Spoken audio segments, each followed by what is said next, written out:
Welcome back to our channel. আজকে আমি একটি চিকেন রেসিপি নিয়ে হাজির হয়েছি। আর এই রেসিপিটা কিভাবে তৈরি করা যায় লেটস সি। মুরগির মাংসটা রান্না করার জন্য আমি এখানে একটা মুরগি নিয়েছি। সব কিছু কাটা ধোয়ার পরে এখানে প্রায় 800 গ্রামের মতো হবে। এটাকে ভালো করে ধুয়ে ঝরিয়ে নিয়েছি। এখন চুলায় একটা প্যান বসিয়ে গরম করে নিয়েছি। দিয়ে দিব তেল। এখন দিয়ে দিব দারচিনি, এলাচ। আমি এখানে প্রায় 1 কাপ পেঁয়াজ কিউব করে কেটে নিয়েছি। এখন পেঁয়াজটা দিয়ে দিব। পেঁয়াজটাকে একটু হালকা ভেজে নেব। ভিউয়ার্স, আজকের রান্নায় আমি আদা রসুনটা গ্রেট করে নিয়েছি, বাটা দিব না, এভাবে দিয়ে দিব। এখানে প্রায় 1 টেবিল চামচ পরিমাণ আছে আদা গ্রেট করা, আর রসুনও সম পরিমাণ আছে গ্রেট করা, দিয়ে দিলাম। এখন আদা রসুনটাকেও আমি একটু হালকা ভেজে নেব। আদা রসুনটা ভাজা হয়ে গেছে, সুন্দর একটা স্মেল বের হচ্ছে। এখন আমি এখানে ধুয়ে রাখা মাংসটাকে দিয়ে দেব। মাংসটাকে ভালো করে পানিটা ঝরিয়ে নেবেন। আমি এখন লবণটা দেব না, কারণ এখন লবণ দিলে মাংস থেকে পানি ছাড়বে, মাংসটা ভালো করে ভাজা যাবে না। যদিও আমি ভাজাটা পেঁয়াজের সাথে করছি, যতটা সম্ভব ভেজে নেব।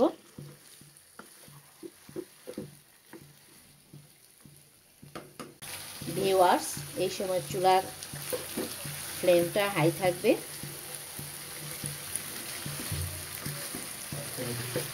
আর একটু মাঝে মাঝে নাড়তে হবে, তা না হলে পেঁয়াজটা পুড়ে আবার কালারটা চেঞ্জ হয়ে যাবে। ভিউয়ার্স, মাংসটা আমি একটু ভেজে নিয়েছি। এখন দিয়ে দিব টমেটো। এখানে 2টা টমেটো আছে, আমি এভাবে কেটে নিয়েছি, দিয়ে দেব।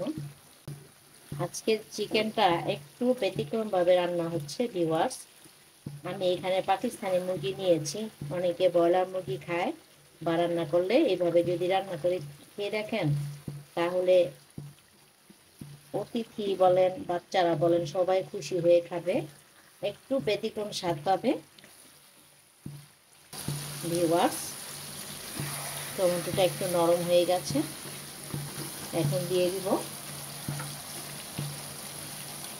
টক দই। এটাকে আমি ভালো করে ফেটে নিয়েছি।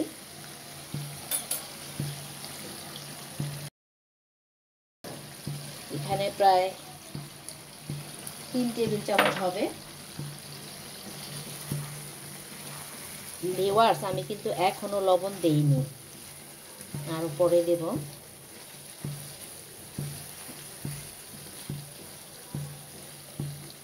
দইটা দিলে কি হয়, গ্রেভিটা একটু ঘন হয়, খাবারের স্বাদও বাড়ে। যদি আপনার সঙ্গে না থাকে, আপনি চাইলে এখানে গুঁড়া দুধটা ইউজ করতে পারবেন।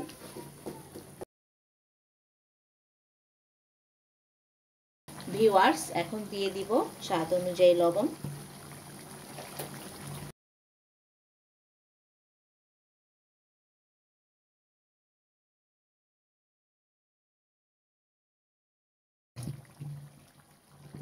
ভিউয়ার্স, এখন আমি মশলাগুলো দিয়ে দিব। আমি এখানে নিয়েছি 1/2 চা চামচ হলুদ গুঁড়া, 1 চা চামচ মরিচ গুঁড়া, 1 চা চামচ ধনে গুঁড়া, 1 চা চামচ এটা জিরা গুঁড়া, এটা ধনে গুঁড়া। এখন এগুলো দিয়ে দিব। আর দেব 1/2 চা চামচ চিলি ফ্লেক্স।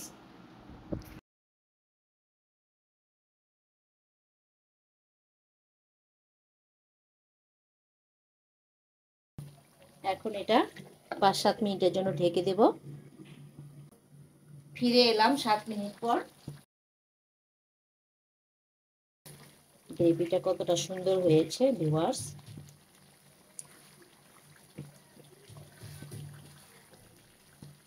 সবকিছু রেডি থাকলে বেশিক্ষণ লাগে না আসলে রান্না করতে।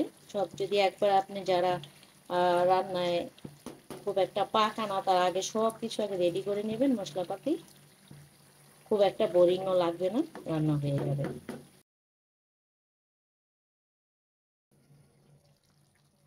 চিকেনটা আমার প্রায় ডান।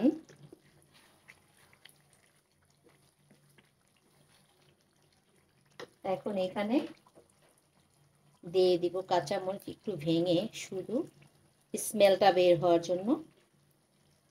চিকেনটা বেশিরভাগ বাচ্চারাই খায়।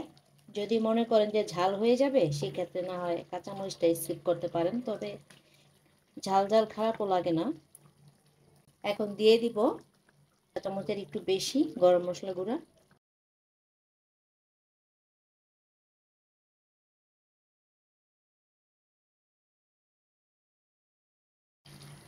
সব শেষে দিয়ে দিব পুদিনা পাতা।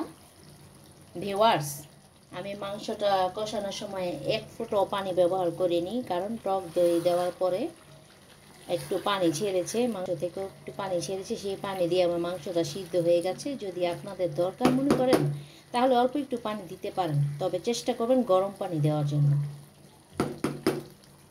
ভিউয়ার্স, আমার রান্নাটা 2 মিনিট চুলায় রাখবো, তারপর নামিয়ে পরিবেশন করে নেব।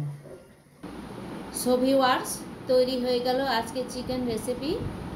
একটু ব্যতিক্রমভাবে রান্না করেছি, আর এটা ভাত পোলাও দুটোর সাথেই যাবে। তো এটা কেমন হয়েছে বাসায় অবশ্যই ট্রাই করবেন। ট্রাই করে ভালো লাগলে কমেন্টস করে জানাবেন। সবাই ভালো থাকবেন। আল্লাহ হাফেজ।